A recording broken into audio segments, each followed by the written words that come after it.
Panjabrao duck साहेब आहेत.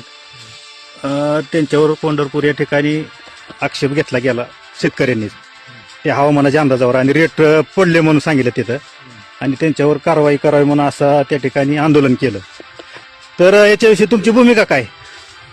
मी माझं असं वैयक्तिक मत आहे त्याच्यामध्ये की कुठलीही शेती किंवा कुठलंही संशोधन हे कुठल्याही एका बॉक्समध्ये होत नाही. संशोधन ही शेतकऱ्याकडून पण काय वराट्या संशोधन होतं किंवा नैसर्गिक निसर्गामध्ये जी गोष्टी घडते त्या गोष्टीचं सुद्धा कुठल्याही चर्चेतूनच मार्ग निघतो.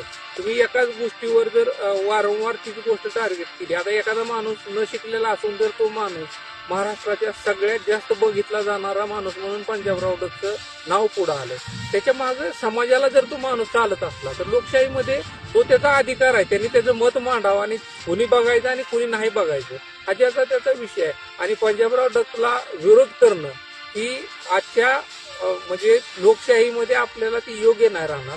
त्याचं तुम्हाला नाही आवडलं तर तुम्ही बघू नका ना, तो काही लादणारा विषय नाही ना, त्याचं मत मांडतो तो व्यक्ती एखादा, तो योग्य अयोग्य. शेवटी मी लहानपणापासून रेडिओवर हवामान अंदाज ऐकत आलो, तो अंदाज कधी बरोबर आला कधी चुकीचा आला. ज्या गोष्टीवरती गव्हर्नमेंटचा कोट्यावधी अब्जावधी रुपयाचा खर्च आहे त्यांचं पण वेदरचं अंदाज चुकते. त्याच्यामुळे पंजाबराव डकला एकट्याला टार्गेट करून थोडं चालणार